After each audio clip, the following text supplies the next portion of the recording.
Memecoin traders hit 100x plays every single day, regardless of market conditions. But finding these projects is not even the hardest part. Exiting and selling for a profit at the right time is by far the hardest skill to master when trading meme coins. Here's the truth. You could make 1000x, take a screenshot, but still do a full round trip with your profits and cash out no money at all. If that sounds like you, then lock in. Because in this video, I will break down the 3 most common meme coin trading scenarios and provide insights on when you should be exiting these positions. My name is Vic. I've been in the crypto trenches since 2020. I've worked with brands like Coinbase, Exodus, and nearly 100 more. I've also found multiple 100x to 200x plays and sent them in my Telegram group chat just over the last couple months. If you're looking for a community to trade with and learn from, join my free Telegram group below. You need to know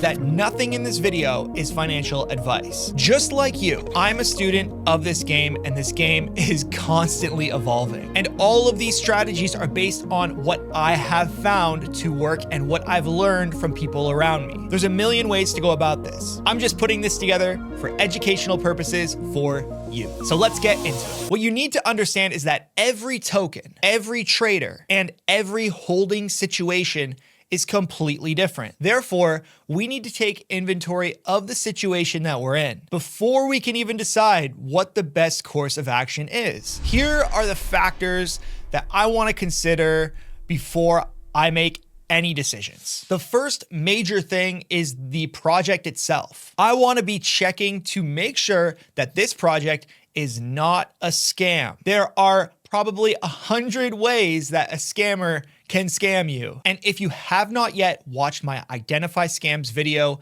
definitely go and watch that. That will cover this entire topic for you. Once I've determined it's not a scam, I want to go and find the sentiment or how this fits into the current narrative in the world or in the meme coin space. I can simply go to X and search up the meme, or I can search for the contract address on X directly, just copy and paste it. And this will give me a flood of information so I can see, are KOLs talking about this project? Are other people contributing and posting memes? You also want to determine if this is a platform or this is like a type of a business.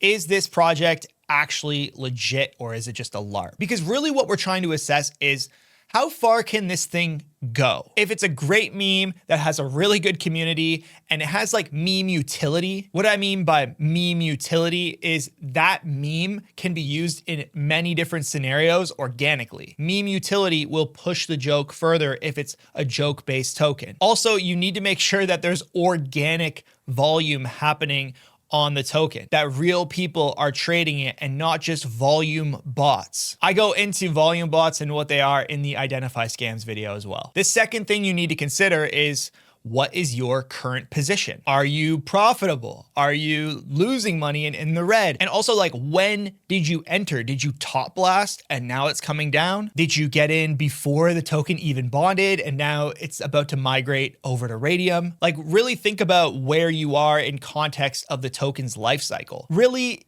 the potential can be capped at like $1 billion in the best case scenario. More realistically, if a token does really, really well, it's probably gonna run up to like 5 million or $10 million market cap. So where did you enter? Where is it now? What's the context? And with your position as well, you need to know what's your trading strategy. I feel like everyone's got their own goals and own trading strategies, but really it boils down to kind of 2 avenues that you could take. The first avenue is more so what I try to do, and that's consistent, smaller gains with larger trading size. So if I put 10 SOL into a project and it goes up by 20% even, I make 2 SOL on that trade. If I hit a 2x, I've made 10 SOL on that trade. And if I can do that over and over consistently, that's really good. The downside is that when you play with larger size, you can lose more. The other avenue is smaller bids aiming for larger multiples. But let's say you get in a token at 10K market cap and you put in 0.5 Sol, and that thing runs up to 1 million market cap, well, you just did 100x and you made 50 Sol. Pretty good scenario, even if you only hit that once in a while. I think that's the math, right? Like, double check me. So the third factor I want you to consider outside of the project, outside of you, what is the price of Solana? The reason why Solana's price is so important is because meme coin prices are determined by the price of Solana. Since the pairs we trade for meme coins are the meme coin and Solana, we don't trade the meme coin for USD, meaning the market cap calculation is actually calculated based on the amount of Solana in the liquidity pool multiplied by Solana's actual price. So if Solana is dumping, your meme coins are also going to be dumping. There will also be less volume in the market because traders will have less of a risky appetite for trades. However, if Solana is pumping, let's say it's up like 10% in a day, these are the days where all your memes are going to pump. And these are the days to trade because there's going to be lots of volume in the market. People are going to have a higher risk appetite. Now, based on my time in the market, what I've boiled it down to are 3 scenarios that consistently play out over and over and over. I would say 80% of the time, it's one of these 3 scenarios that you're dealing with. And they typically happen in sequence of each other. So I'll go over these scenarios one by one with you, and I'll provide examples of projects. So this is a project called DJ Daniel. Basically, Trump did this thing in front of Congress and they lifted up this kid and he became a Secret Service agent. And I was watching that Congress speech and I was in the trenches trading. I actually hit a 10x that night, but I faded this and I saw it mint. I saw it at like 10K, bro, and I didn't buy it. I didn't know what was about to happen next. I just thought it was another kid on the TV. They were doing a lot of that. So this thing actually went ballistic based off of where I saw it. Like I was seeing it here, at 10, 20K, and it literally ran up into the millions. So it got to like 3.5 million because literally the next day CNN was like broadcasting that clip. It was nuts. So there's a lot of data for us to work with on this project, and that's why I brought it up. Also, I will say that if you don't know which platform I'm using right now, it's called Axiom. I use Axiom to do all of my charting. It has a bunch of indicators built right in. You can scan snipers, bundles, insiders, how many people are holding the token. It also seamlessly connects to Nova, which I use to execute my trades. If you don't have Axiom or Nova, make sure you get them because they're the best tools out there. The link is in the description below. And when I say they're the best tools, I mean it. Other platforms have offered me way more money to promote them, and I will not switch because this is what I use. I love this software. So the first scenario that we're going to cover is what I want to call the massive pump. So when I zoom in more on the earlier time frames, we can kind of make out what happened in this story of this token. So basically it was minted, and during that TV program, there was a lot of exposure towards this kid. So it actually bonded very fast. Like we see it bond just in a couple minutes. Now, once it bonded, it did a bunch of PvP for a while. So people were buying, and selling. We didn't really know what was going to happen. But then the news cycle started to kick in and we saw a lot more organic attention coming into the project, and it ran pretty uncontrollably all the way up until about 750K market cap. Now, depending on when a token will bond, that's going to be where we set the basis for our psychological levels. Psychological levels are solid numbers where people like to take profits. And we need to be aware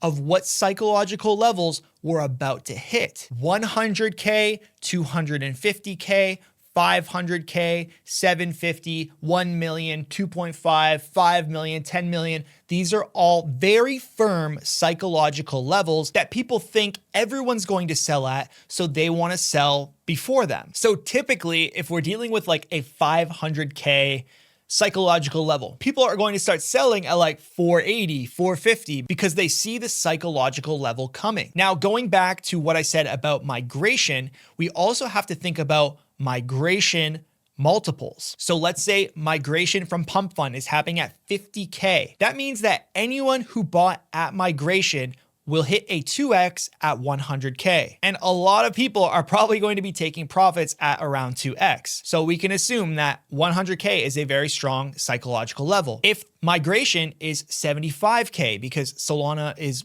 worth more, then 2x would be at 150K. So instead of the 100K psychological level, it most likely will move up to 150K because whoever bought at migration is going to be wanting to take profits. The same thing can be said pre-migration. Something happens before a token migrates, I find, and I call it the pre-migration sell-off, where right at like 99% migration, people start dumping off because they're worried other people are going to dump off. This game of chicken is being played at multiple levels. So the more time you spend in the market, you can identify these psychological levels and know when maybe you should take profits off the table because other people are feeling the same way.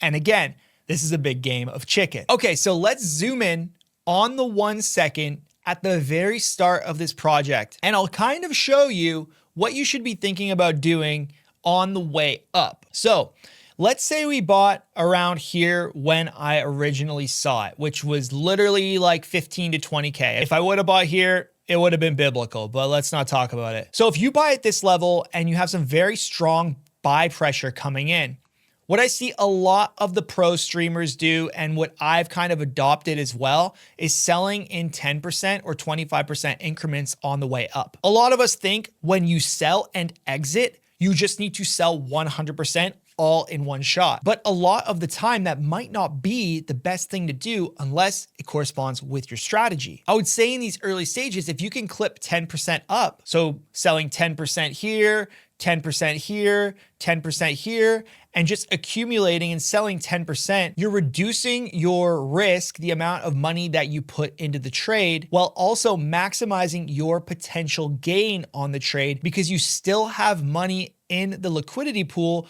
but you're slowly chipping away at your profits. If you have a strong runner like this and you sold 100% here because that's how you thought, and you hit a 5x or whatever it is at 100K, well, dude, like you just left a lot of money on the table to run all the way up to 200K. And then in this scenario, like this went crazy right away, 700 and then millions. Like you would have left tons of money on the table if you just sold 100% in one clip. So by selling a 10% clip, a 10% clip, a 10% clip, we can get our initials back. We can earn profit on the way up while still leaving our foot in the water. Now, really at this level though, there's not a lot we can do to measure what's going to happen.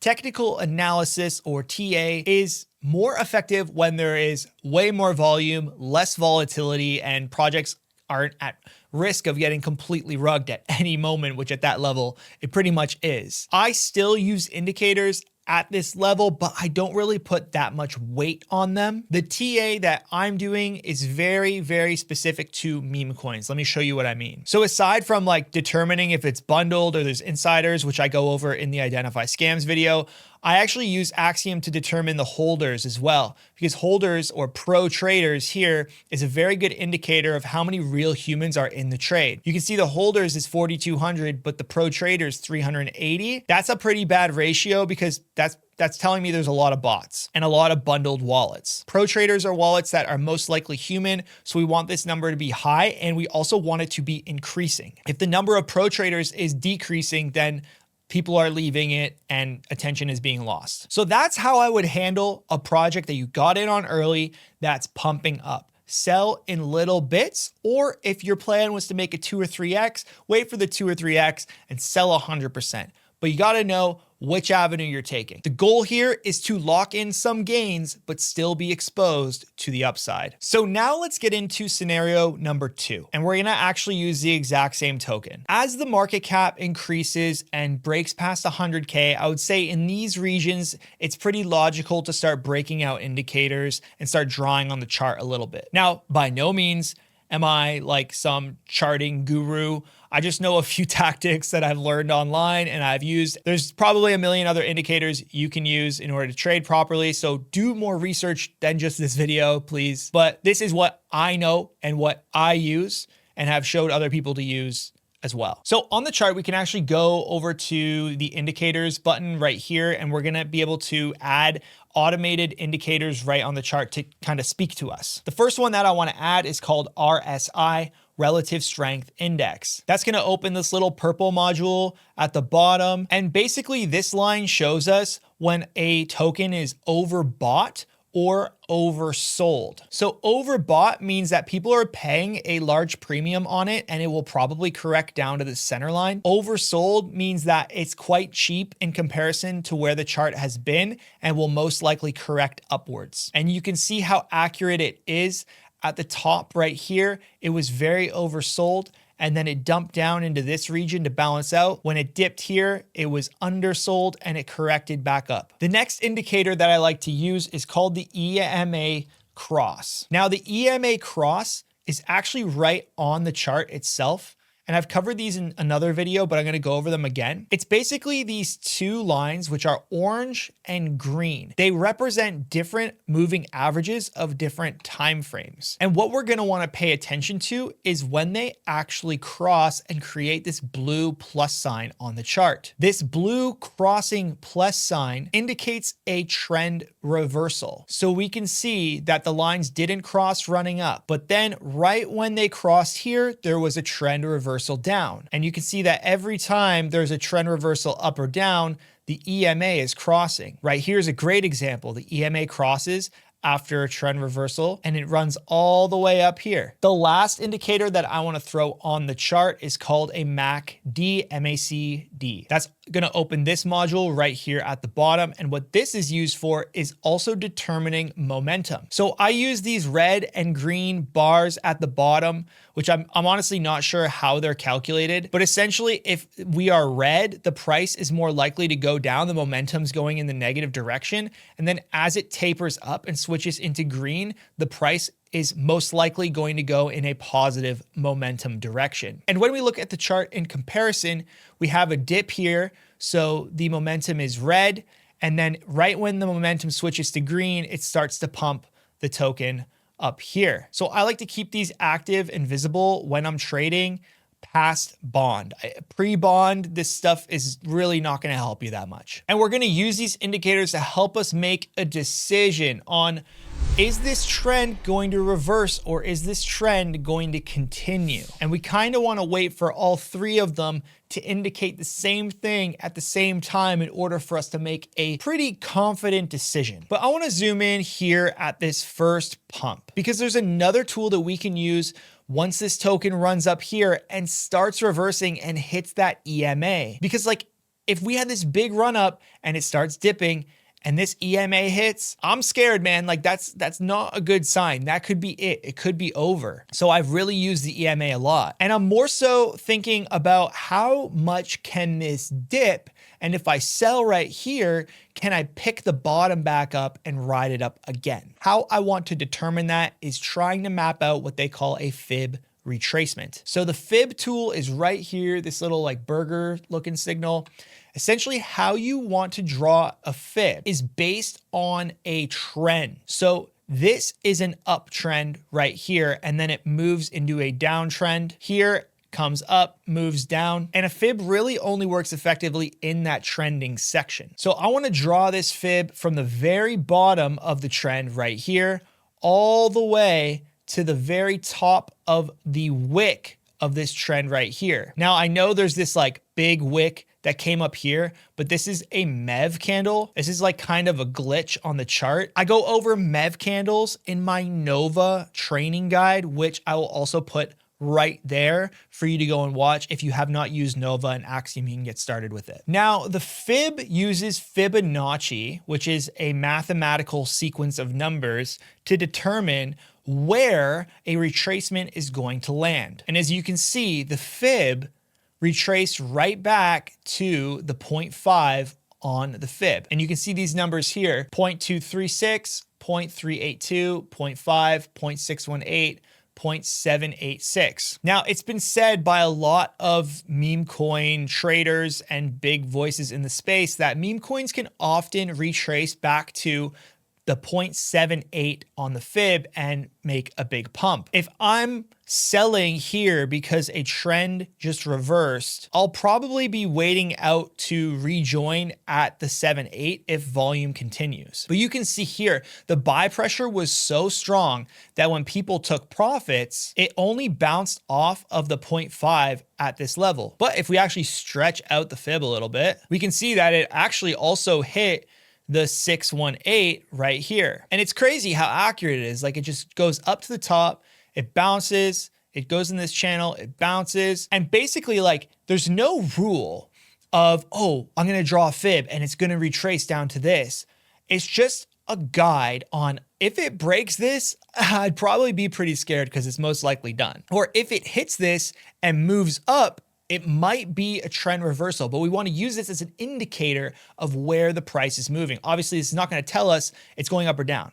It's just giving us a range of the most mathematically common levels for retracement. And as you can see in real time, this dip got eaten at the 0.618, which is pretty common, and pumps back up. Now, since this was a downtrend, I would actually have to redraw my fib going up into this next trend right here in order to know about the retracements. So what's really interesting about this project is that when I drew this fib, we have a retracement back to the 7.8. I'll actually delete this fib so you can see it better. So it retraces back to the 7.8 here, which is an 80% pullback, and then it fires off of that support line all the way to 3.3 million. So this is a very powerful tool that we can use to measure, is this the end or will it kick back? And all of this is determined by how much organic volume is in the project. Organic volume is literally the secret sauce. Like, without it, none of this matters. You could be hitting the 0.78 on fib and all the volume dries up and like you're done. Like, that's not going to reverse unless volume comes back into the project. So if you have really, really high volume and it does retrace and the volume's just like picking up and it's super organic and there's a lot of attention on the meme and it hits that 0.78, I mean, that's a pretty good time to re-enter or stick around if you didn't sell off yet. Okay, so before we get into the third and final scenario, which is literally the scenario that I feel like most people are currently in with meme coins that they are holding, I need to tell you about my Telegram channel. I mentioned it earlier in this video, but this community has grown like crazy. Every single day, I post updates on what's happening in the crypto world.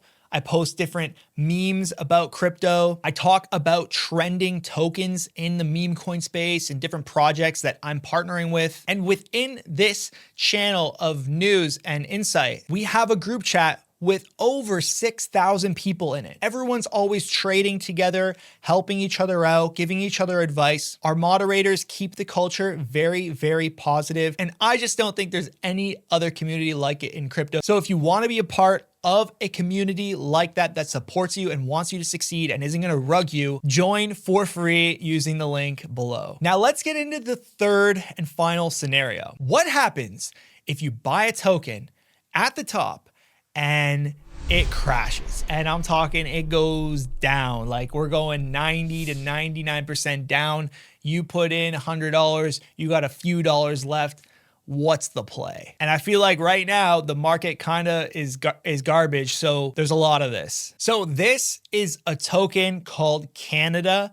Me and some friends did a CTO on the Pump Fund Canada token a long time ago. And that day it ran up to like 300K right after bond here. And then it completely died out. We tried to revitalize the community, but like it just didn't last. Like, there was just PvP. And this happens, right? So I made a bit of money on the way up, but it was more so like a for fun thing, and it was a lot of fun. But then this token completely died out. Like, the floor was being held at about 17K and even dipped lower than that. Now, if you're in this situation where you bought up at the top here or here even, and it crashed and you didn't get out in time, and now you're holding the bag, you are now holding the floor. In a situation like this, you need to understand what the floor is. The floor is the amount of tokens that are just not going to be sold off anymore. These people are holding it. They have their reasons to hold it. Maybe it's community. Maybe it's they just forgot about it. But these holders are just, they're in for the long run. They're not really going to sell off. Floors can range from, 15K to 100K to $1 million for some projects.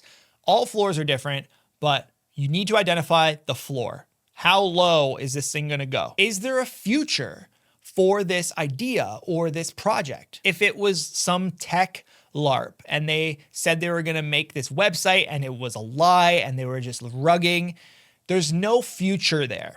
You may as well just sell it and get the pennies out of it and potentially use those to do something else. However, if there is a future that you could see happening with this token, it might be worth holding, and I'll show you why. So the whole joke with this Canada token is it's called Canada the 51st state, and it was created the first time that Trump said anything about Canada becoming the 51st state, and it was pretty funny. So that happened and it died off, and Trump didn't mention this for a while, but then Trump mentioned it again, and it was a couple months later, and literally, dude, in one candle, in one day, this token ran up to 750K market cap. So if you were holding during this period of 11K for so long, Trump mentions it and boom, goes absolutely bananas. And you can see with this token, it's like every time Trump mentions something to do with the 51st state, it reacts to it. It reacts to it. It even did it today.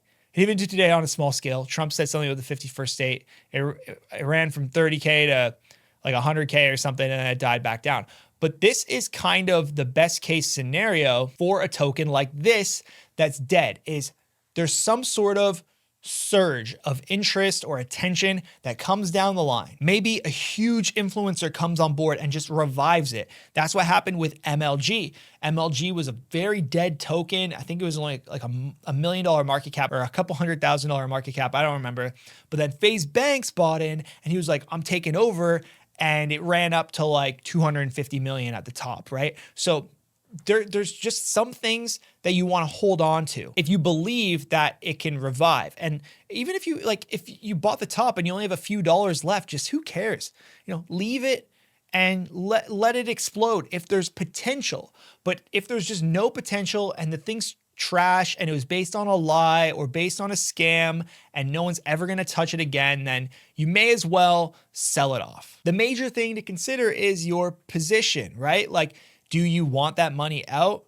Are you willing to take the risk that it explodes again? And if there's no potential reality where it explodes again, then what's holding you back from taking it out? I would just eat your losses. You don't want to sink deeper into the floor. But even with knowing all of these strategies, we can easily throw them out the window mid-trading because these markets move super fast. And sometimes we just got to think quickly. We're not considering all of these different elements. But I'll be honest, like I've spent a lot of time on this video mapping out all the different factors that I could consider and think of. And I feel like if you watch this video a couple times and get it glued into your brain, it becomes more natural. And that's what we're trying to achieve, is like a natural understanding. We look at a chart, we know if it's a scam. We look at a chart, we know it can run. We just have a sixth sense. And I'm gonna say it again. It all comes down to you and your plan. Right now, just determine, am I the type of trader who wants a 2x or I'm willing to risk it all for 100x? And just trade by those rules. If you know what you want, it's much easier to get it. And then if you get your 2 or 3x and it does a 50x, it does 100x, you can't be mad at yourself because that was the plan all along. And on the other side, if you are trying to get the 100x and you don't sell at 70x and it goes down and you lose money, you can't be mad at yourself because your plan was 100x and that's where you're going for. At the end of the day, it's up to you. And you need to continue doing research and continue learning and continue trading and talk to traders and learn from other people. So again, join my Telegram, it's completely free. Subscribe to this channel. I'm dropping a new video every other week and I go live on YouTube twice a week. I appreciate you guys so much for watching. My name is Vic. Stay safe in the trenches.